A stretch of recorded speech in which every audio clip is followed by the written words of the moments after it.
it's logical for you to believe now. It's logical for you to reflect that there is a creator. Things wouldn't actually come into existence on its own. If I say that this light pole, I know that's it's silly to like. We know that exactly. So when a light pole cannot come into existence on its own, how can you believe that the universe came into existence on its own? I didn't say that. Huh? But you said the universe created itself. No, I didn't. So how did the universe come into existence? I don't know. Huh? I said I don't know. So scientifically we know. Scientifically we know. I'm making a claim about it, so I have nothing to defend. Okay. That's what I'm saying. So you are believing you don't have anything to defend because you don't have any evidence to deny God. What is your evidence to deny God? That's what I'm saying. You're looking for an evidence to know God, but what evidence do you have yourself to deny God to begin with?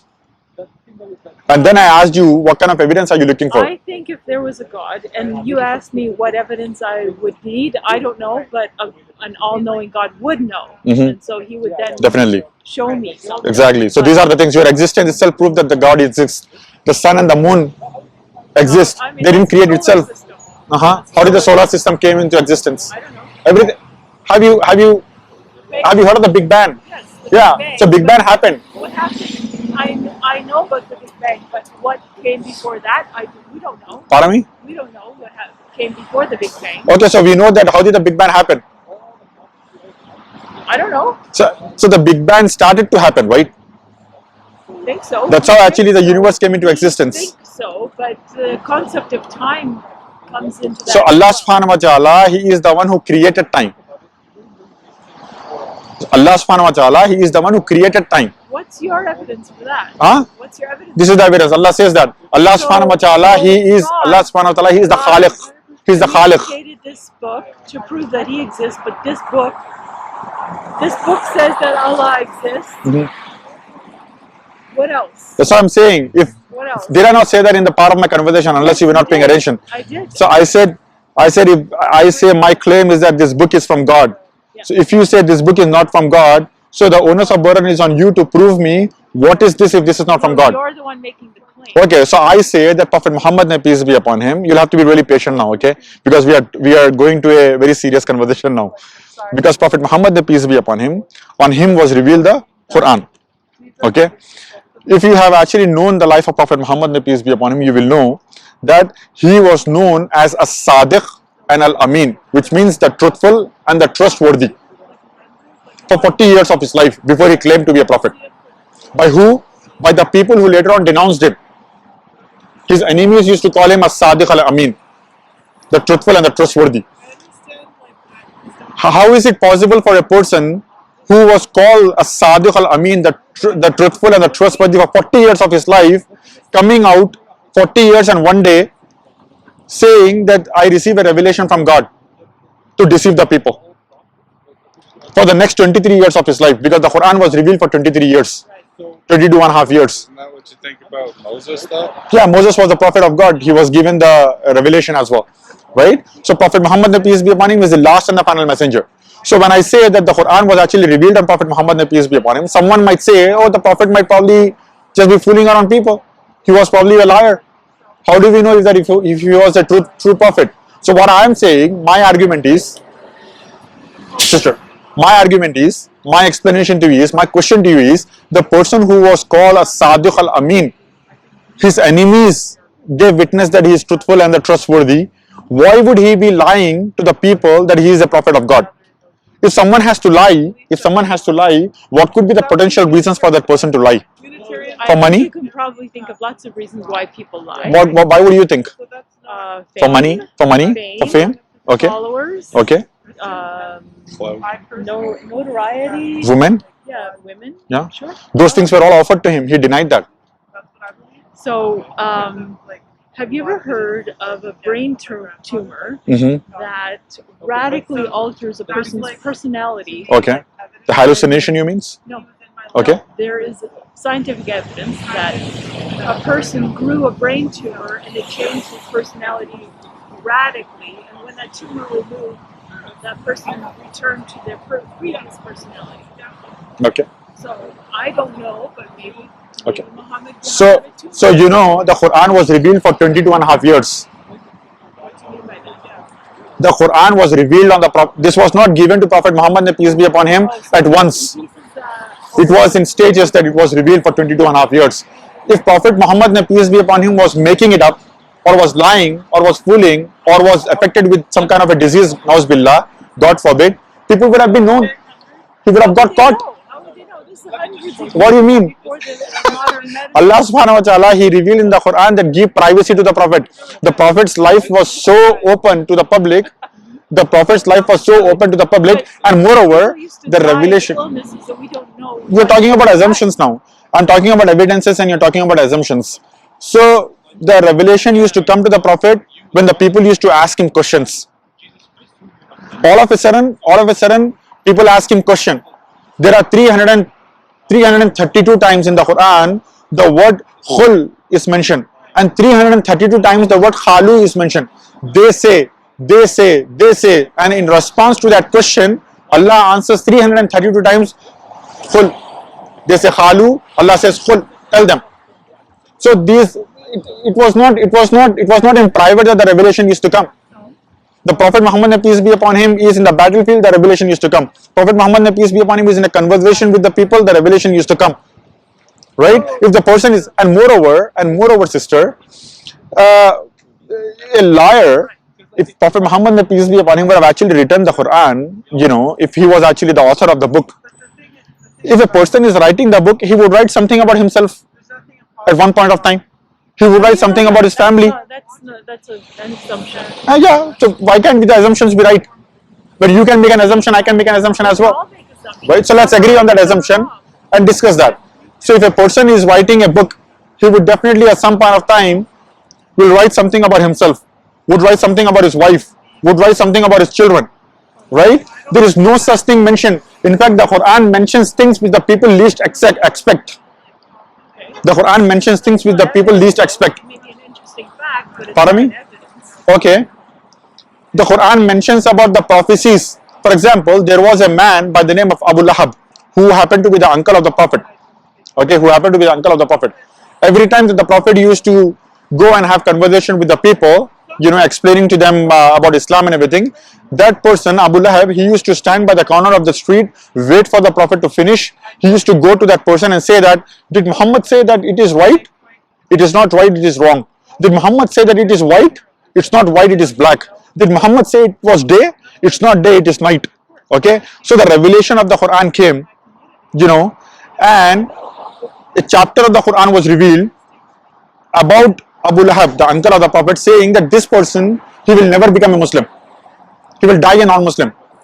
Abu Lahab, who was at a mission to defame the Prophet, at a mission to disprove the Prophet every second of his life, the only thing that Abu Lahab had to do was to say that I am a Muslim. And the Quran would have been proved wrong. Abu Lahab had 10 years. After that revelation, after that chapter was revealed, the surah was revealed, Abu Lahab had cleared 10 years of his life to disprove the claim of the Prophet. He could have just gone to one of the companions of the Prophet and said that, hey, you know what? Your Quran says, Muhammad says that I'm not going to be a Muslim, I'm going to die a disbeliever. Here you go, I'm a Muslim. Oh, the Quran is wrong. Okay, but do you choose what you believe? Pardon me? Do you choose what you believe? No, I'm asking you a simple question. This was a question. A question to a question is not the answer to the question. So all that I'm saying is, Abu Lahab, all that he had to do was to say that I'm a Muslim. But if he, How would the Prophet, can you become a Muslim?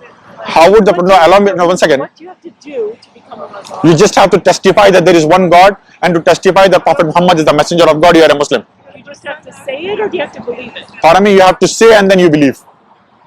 It is agreement with your tongue and with your heart. Like, can you say it without believing it and still be a Muslim? Pardon me, if it's a broad daylight, If I say it, but I no, don't if it's a believe broad it, daylight, to say it, satisfy someone or get into the church or whatever. If I say it, but I don't actually believe it. we don't know what is in your heart. But Can we see what is in your heart? God thinks that I'm a Muslim. Then. Okay, that's it then. It's between you and God. But would I be? Pardon me. Would I be? It's between you and God. If you say that you are accepting Allah subhanahu wa ta'ala as the creator, okay, from your heart, I'm not going to be judging you. Who am I to judge? Allah is the one who will know the insights of your heart. Right? That is between you and the creator. If you believe from your heart, sister, that Allah is the God and Muhammad is the messenger of God, because of the evidence that I have given you, you cannot disprove that this book is from Almighty God. This has to be the revelation from Almighty God. How would the Prophet know about the thing? If the Prophet was a liar, where would he get his confidence from? Where would he? Because it's gonna be too turning. Yeah. How would he get it? I want to know if you choose what you believe. Pardon me? You choose. I was a Muslim by chance.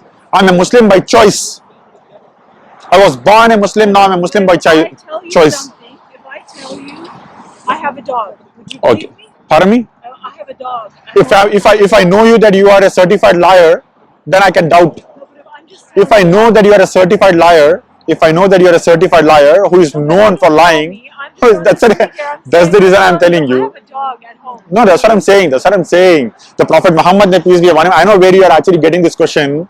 Prophet Muhammad, the peace be upon him, for 40 years of his life. That's the reason I started off by saying that Prophet Muhammad, for the 40 years of his life, he was called as Sadiq and Amin. Maintain it for years doesn't mean His enemies used to call him. The history is a witness to that.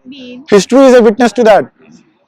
History is a witness to that. His enemies have testified that he was truthful and al-Amin. They used to leave their properties with him. And all of a sudden, the person who was,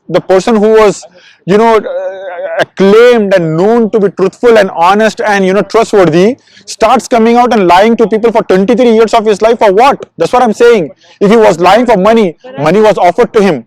If he was lying for money, money was offered to him. There was an instance when Prophet Muhammad, the peace be upon him, said that if you actually put the sun on my right hand and the moon on my left hand, I will still not give up the message of the Quran. Money was offered. The enemies of Arabia who used to defame the Prophet Muhammad, the peace be upon him, they used to tell the Prophet that we will give you the most beautiful woman in Arabia. Give up this message. It was offered. He didn't take it. They said that we will make you the king of Arabia. It was offered to him. He didn't take it. There was a time in the life of Prophet Muhammad, the peace be upon him, that he was tying 2 stones on his belly because of the starving. The person who is a liar, where will he get his confidence from? If I interrogate you, if you are a certified liar, and if I interrogate you for 2 minutes, you will give up. He was exiled. He was humiliated. His family was humiliated. His companions were humiliated. The family of his companions were humiliated. Where did he get his confidence? Let me give you one example. Prophet Muhammad, the peace be upon him, he was migrating from Makkah to Medina, from the city of Makkah to the city of Medina. In the cave, he with his another companion, Abu Bakr, may Allah be pleased with him, were hiding. Okay, Abu Bakr, may Allah be pleased with him, he says that the enemies were so close to us in the cave, if they would have just looked at their own toes, they would have seen us. Prophet Muhammad, the peace be upon him, even in that kind of a situation, he says to Abu Bakr, "Oh Abu Bakr, what do you think of the two whose third is Allah, whose third is the Creator? If it was you and me hiding in a cave, I would have told you, sister, just try to find if there is a passage from the back so we can sneak out." A liar where would he get that confidence from? You're a shocker, bro. Where would he get that confidence from? It has to be. It has to be from Allah subhanahu wa ta'ala. The way he said, Abu Lahab will not become a Muslim. Abu Lahab had 10 years of his life to just disprove that claim, saying that I am a Muslim. Here you go, the Quran has been proved wrong. Allah subhanahu wa ta'ala, he challenges the Quran. He challenges in the Quran, saying that if you doubt, وَإِن كُنْتُمْ, Surah Baqarah chapter 2 verse number 23 and 24, Allah says, وَإِن كُنْتُمْ فِي رَيْبٍ مِمَّا نَزَّلْنَا عَلَىٰ عَبْدِنَا فَأْتُوا بِسُورَةٍ مِّن مِّثْلِهِ وَادْعُوا شُهَدَاءَكُم مِّن دُونِ اللَّهِ إِن كُنْتُمْ صَادِقِينَ. Allah says, if you are in doubt as to what we have revealed to our servant from time to time, then try and produce a chapter, a verse like that of the Quran. This is a challenge of the Quran. Nobody has been able to do it, nobody will ever be able to do it. They will only try to fail. Allah subhanahu wa ta'ala, okay, you can say that, okay, I don't speak Arabic, so how can I bring a chapter like the Quran? There is a falsification test in the Quran. Allah subhanahu wa ta'ala says in the Quran, in Surah Nisa, chapter 4, verse number 82, Allah says, أَفَلَا يَتَدَبَّرُونَ الْقُرْآنَ وَلَوْ كَانَ مِنْ عِنْدِ غَيْرِ اللَّهِ لَوَجَدُهُ فِي اخْتِلَافًا كَثِيرًا. Do you not consider the Quran with care? Do you not ponder over the Quran with care? Had it been sent from anyone besides Allah subhanahu wa ta'ala, besides Almighty God, there would have been many contradictions. The Quran is challenging its readers to take out a mistake from the Quran. It's a lifetime challenge. How can he get that confidence from? A liar getting that confidence from, sister? I want you to reflect. I want you to reflect. Have an open mind. Have an open mind. Read the Quran. May Allah guide you. You pray for yourself as well that may God open your heart for Islam. You pray for that. Nothing to lose. You don't believe in anything anyways. Well, I didn't say You that. don't. I didn't say I understood that at least. So, you know what I'm saying? You believe in these things, sister. And the scientific miracles which are there in the Quran, the scientific miracles, embryology. Just give me one example. You are an educated sister. I see that. You know, embryology is a recent development of science. Just give me one example. Embryology is a recent development of science. When was embryology developed? 50 years, 60 years ago. And Professor Keith Almore, who was one of the professors in the University of Toronto, he was the dean of the Department of Embryology and Anatomy in the University of Toronto. A group of Arab students, they gathered the verses of the Quran that deals with embryology and they brought it to the presence of Professor Keith Almore.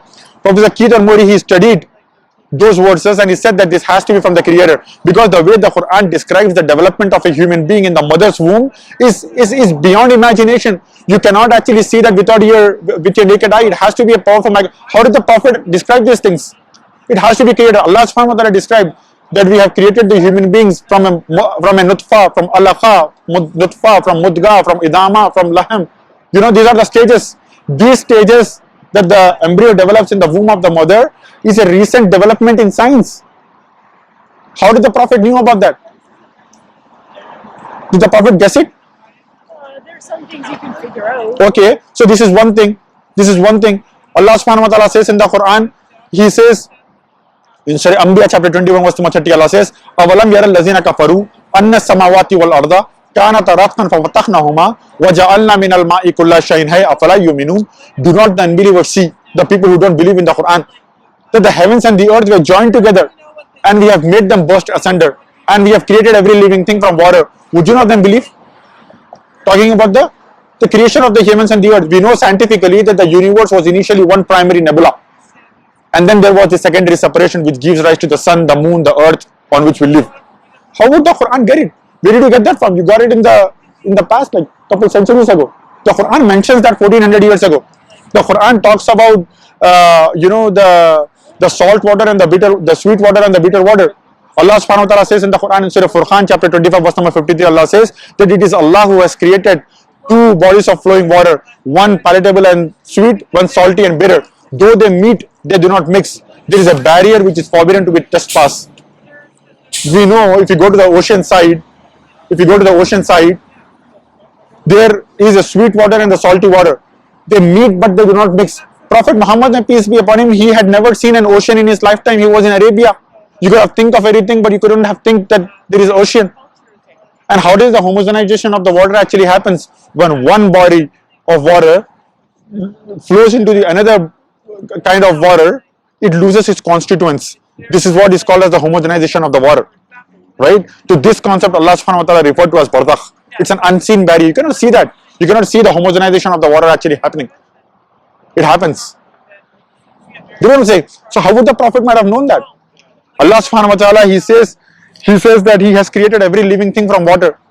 Would you not then believe? Today science tells us that 80 to 90% of the human body contains cytoplasm and water. How would the Prophet be able to guess it? If he guessed it one, he cannot keep guessing everything and get it right 100%. I don't know. I've read it. I ask you to read the Quran, sister.